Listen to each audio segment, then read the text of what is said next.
ये जो हमने फिगर ए किया था ना प्रीवियस केस में, प्रीवियस वीडियो में हमने फिगर ए लिया था एक, जिसमें रियल ऑब्जेक्ट था। ये प्लेन बाउंड्री है। वो फिगर ए वाली बात कर रहा हूं जिसमें रियल ऑब्जेक्ट था। वर्चुअल ऑब्जेक्ट भी तो था फिगर बी में। ये प्लेन बाउंड्री और रेज ऐसे आती थी तो वर्चुअल ऑब्जेक्ट हो जाता था, और फिर रेज ये इमेज बनती थी। एक केस तो था, वर्चुअल ऑब्जेक्ट के भी दो केस थे ना। एक केस तो था कि ये μ1 जो है वो रेयरर है और ये डेंसर। दूसरा था ये डेंसर ये रेयरर। तो ये वाला डिस्कस नहीं कर रहा। इस वाले में ये मान लो μ1 और ये μ2, ये रेयरर भी हो सकता है, डेंसर भी हो सकता है। तो ये जो केस हमने किया था इसमें रे ऐसे जाती है रियल ऑब्जेक्ट वाले में, और अगर मान लेते हैं ये रेयरर है और ये डेंसर है, तो जानी ऐसे चाहिए थी टुवर्ड्स नॉर्मल होगी, जानी ऐसे चाहिए थी टुवर्ड्स नॉर्मल होगी। तो इमेज कहां बन जाती है इसमें? इमेज बन जाती है यहां। ये वर्चुअल इमेज बन गई, तो ये बन गई इमेज। तो अब इस केस में ये जो u था ना, अब इसमें हमारा v क्या आया था? v इज इक्वल टू हम लिखते थे u, और रेज ऐसे जानिए तो μ2 ये अपॉन μ1 ये लिखते थे। तो ये जो u है इसको तो बोलते हैं हम रियल डेप्थ। ये जो u होता है ना, रियल ऑब्जेक्ट का distance from this plane boundary, इसको बोलते हैं रियल डेप्थ। और जो ये इमेज आती है इससे, इसको बोलते हैं एपरेंट डेप्थ, जो दिखी, मतलब रिफ्लेक्टेड रेज। यहां पे ऑब्जर्वर है ना, यहां ये आई है या ऑब्जर्वर। तो हमेशा कहां पर दिखती है चीज? जब रिफ्लेक्टेड रेज में जब ऑब्जर्वर होता है वहीं पे देख पाता है। यहां पर ऑब्जर्वर होगा तो ये इमेज नहीं दिखेगी। इमेज हमेशा कब दिखती है? जब ऑब्जर्वर रिफ्लेक्टेड रेज वाले मीडियम में होता है। तो यहां पे इमेज दिखी, तो ये एपरेंट डेप्थ होगी। एपरेंट डेप्थ इसको बोलते हैं एपरेंट डेप्थ, और ये रियल डेप्थ। तो ये तो हो गई एपरेंट डेप्थ, और ये हो गई रियल डेप्थ। अब शिफ्ट क्या होता है? शिफ्ट या एपरेंट शिफ्ट एक ही बात है। ये इक्वल टू हो जाता है real depth minus apparent depth. तो रियल डेप्थ कितनी है? रियल डेप्थ ये कई बार हम डी से डिनोट करते हैं, तो ये डी माइनस एपरेंट डेप्थ कितनी है? ये v, इसको v होती है। ये u तो रियल डेप्थ होता है, v एपरेंट डेप्थ। u को तो हमने d से कर दिया, मान लो d गिवन है, तो d एपरेंट डेप्थ ये क्या हो गया? ये हो गया d, u तो d हो गया ना, तो μ2 माइनस μ2 अपॉन μ1, और ये आ गया d1 माइनस μ2 अपॉन μ1। तो ये आ गया शिफ्ट या एपरेंट शिफ्ट। अच्छा, मान लो ये रेयर ना होके ये डेंसर होता, तो फिर इमेज ये यहां पे, यहां की बजाय हम जानते हैं कहां बनती, यहां बन जाती।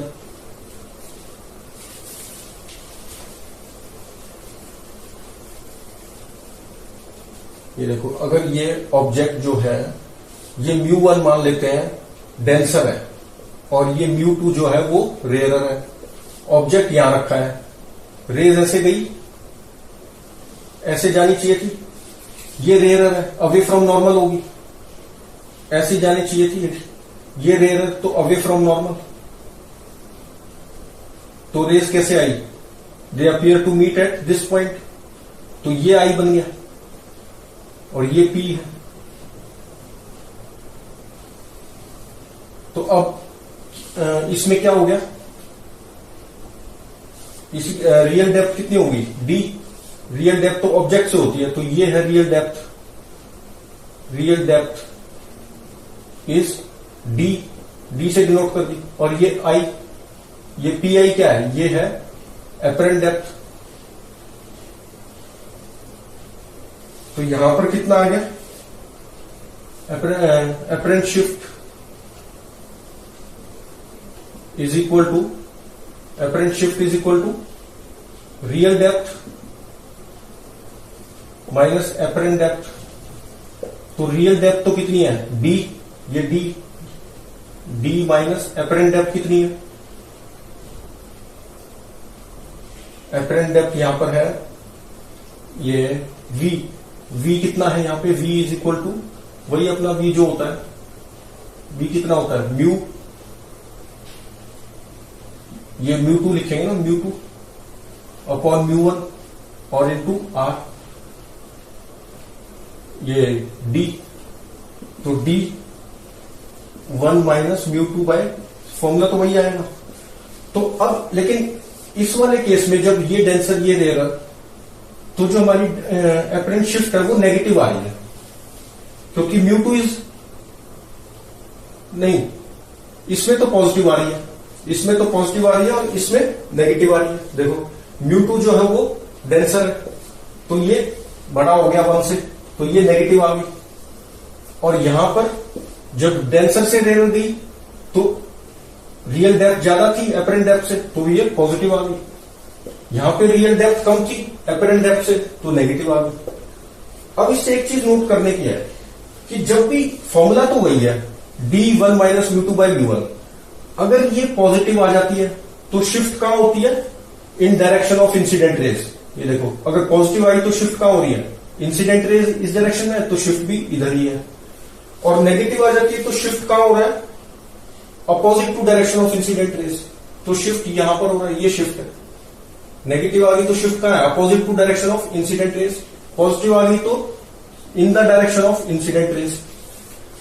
तो ये हो गया हमारा रियल डेप्थ एंड ये डेप्थ और apparent, real depth apparent depth और shift is real depth minus apparent depth. अच्छा अब एक क्वेश्चन करते हैं जिसमें 2-3 मीडियम होंगे और फिर हमें रियल डेप्थ बतानी है, तो एपरेंट डेप्थ बतानी है और एपरेंट शिफ्ट भी बतानी है उस केस में।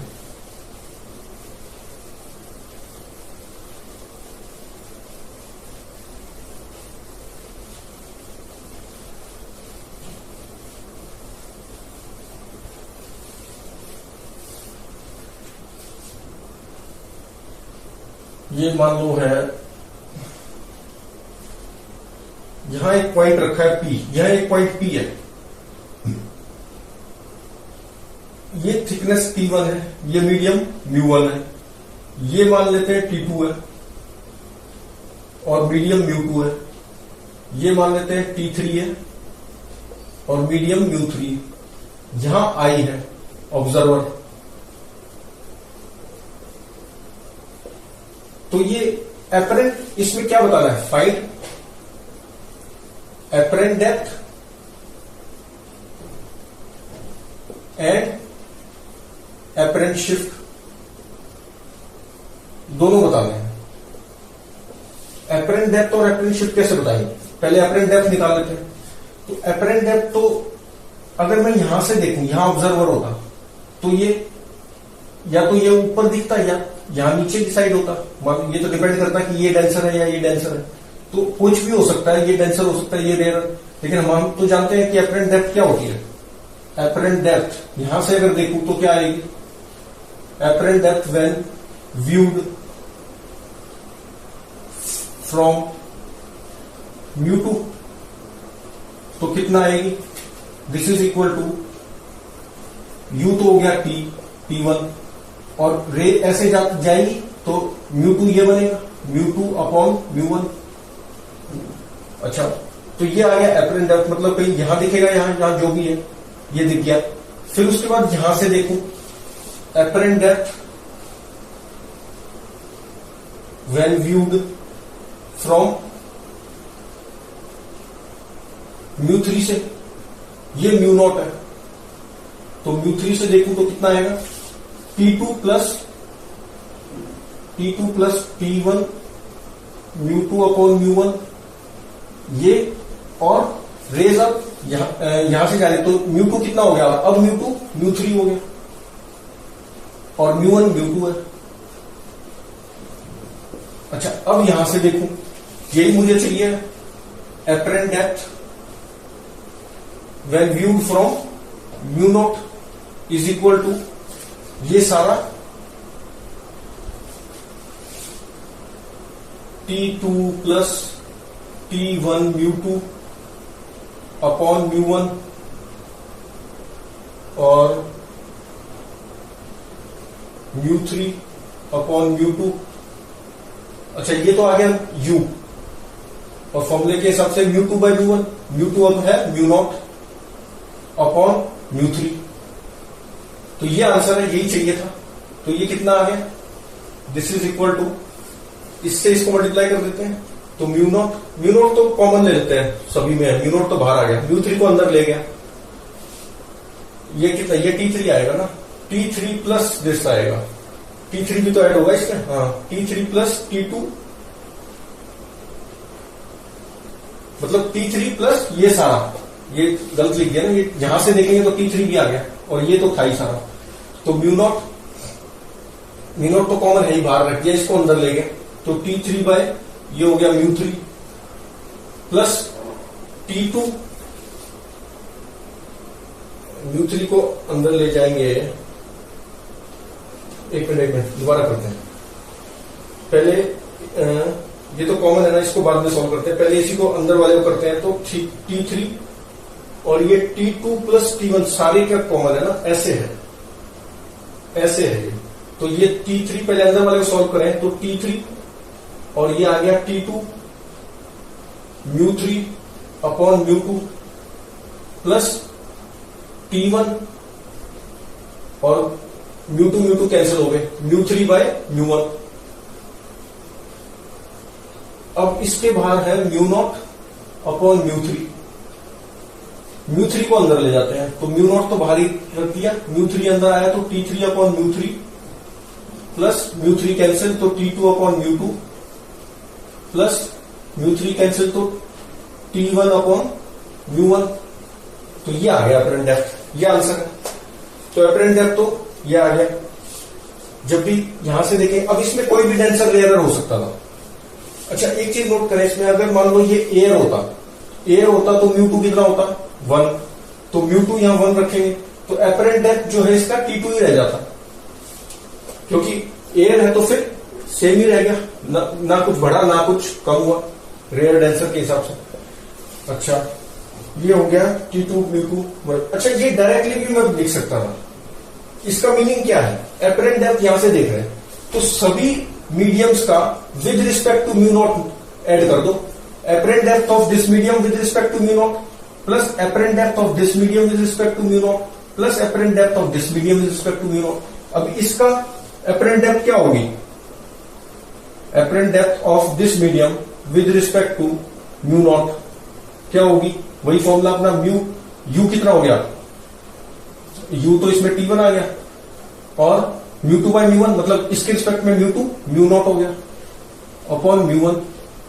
फिर इसके रिस्पेक्ट में अपरेंट डेप्थ क्या लिखते, T2 mu2 होता म्यू नॉट और mu1 क्या हो गया mu2। इसी तरह इसकी apparent depth with respect to mu naught क्या आता, T3 mu naught upon mu3, और ये सारी अपरेंट डेप्थ ऐड हो जाती। तो यही आता, डायरेक्टली भी बता सकते हो, मतलब पहले हमने यहां से देखा, फिर यहां से, इसकी बजाय सभी का with respect to mu naught add कर दो, तो ये तो अपरेंट डेप्थ आ गया। अब है अपरेंट शिफ्ट, कैसे निकालें apparent shift.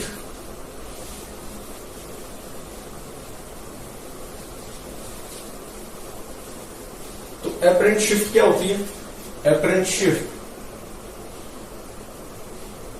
Is equal to real depth.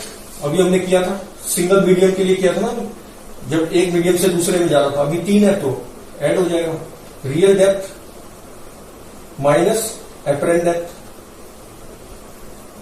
अब रियल डेप्थ इसमें कितनी है, T1 plus T2 plus T3 और माइनस अपरेंट डेप्थ हम निकाल चुके हैं, अपरेंट डेप्थ ये फॉर्मूला है हमारे पास अब तो ये आ गया म्यू नॉट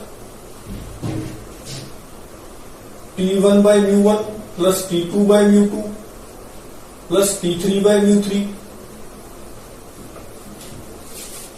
और ये इक्वल टू आ गया T1 अगर मैं सिग्मा के टर्म्स में लिखूं तो t i 1 minus mu naught upon mu i, i is equal to 1 2 3, पहले 1 करेंगे तो ये आ गया T1 mu naught by mu 1 minus में, फिर T2 minus T2 by mu 2, तो ये इस तरह से आ गया। अब इसको अगर देखा जाए तो ये है क्या, ये शिफ्ट्स का ही सम है।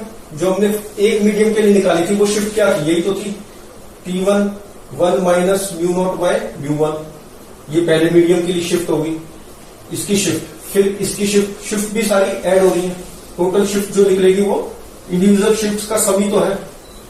जो इसमें शिफ्ट हुई दिस माइनस एपरेंट डेप्थ, फिर इसकी shift this T2 minus apparent depth, फिर इसकी shift T3 minus apparent depth, वही तो आ गई सारी। तो T2 तो इसकी शिफ्ट प्लस इसकी शिफ्ट प्लस इसकी शिफ्ट, यही बना एपरेंट शिफ्ट टोटल। तो 1 minus mu not by mu 2 plus T3 1 minus mu not by mu 3, तो ये शिफ्ट आ गई। अच्छा अभी क्वेश्चन करते हैं, एक और क्वेश्चन देखते हैं, एपरेंट डेप्थ निकालते हैं।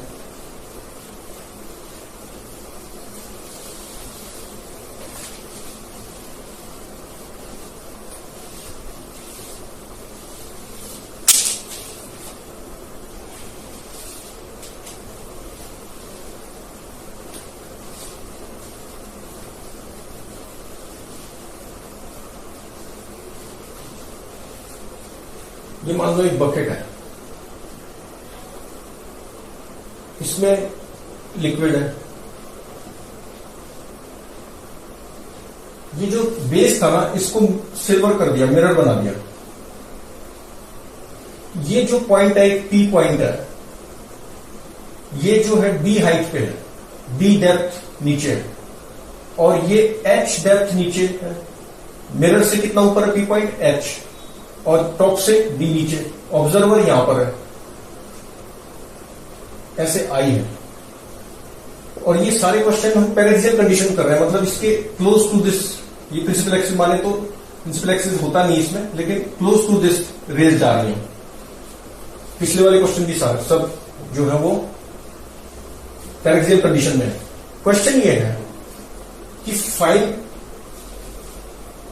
इसने ये जो ऑब्जर्वर है एक तो इसको डायरेक्टली देखता है पी पॉइंट, ऊपर से पी पॉइंट को डायरेक्टली देखता है, तो कहां दिखेगा जहां भी दिखे, और ये जो पी पॉइंट की इसमें इमेज है उसको देखता है। तो हमें बताना है जो डायरेक्टली देखा और जो इमेज देखी उनके बीच में कितना डिस्टेंस है, separation between the two distances that when viewed directly and when viewed the image of this point in this plane mirror. तो वो बेसिकली क्या है, एपरेंट डेप्थ का डिफरेंस बताना है, डिस्टेंस बताना है। तो ये कहां दिखेगा, apparent depth when seen directly is equal to, क्या फॉर्मूला होता है, v is equal to mu, ray ऐसे जाएंगे ना, रे यहां से डायरेक्टली देखना है तो ऐसे गई, और ये टुवर्ड्स, ये कैसे जाएंगे आईज में, ये डेंसर, ये तो 1 है ना, ये म्यू है, ये डेंसर से रेयर जा रही है, तो ये ऐसे जाएंगे रे, और ये ऐसे जाएंगे,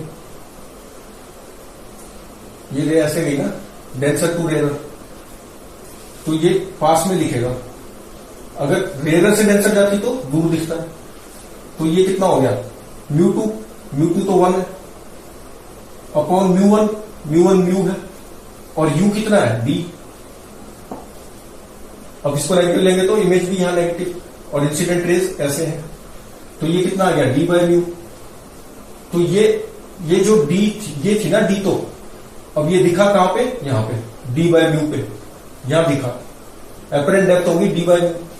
अब इसकी इमेज, अब इसको मैं मिटाता हूं थोड़ा, इसकी इमेज एच है ये, तो एच ही नीचे बनेगी यहां पे, और ये कैसे दिखेगा, ये रेज गई होंगी ऐसे, और ये यहां से आती हुई दिखेगी, यहां से रिफ्लेक्ट होकर ये ऐसे गया, और फिर ऐसे आईज में गया, इसी तरह से ये रे ऐसे गई और ऐसे आईज में गई, तब ये दिख पाएगा इमेज।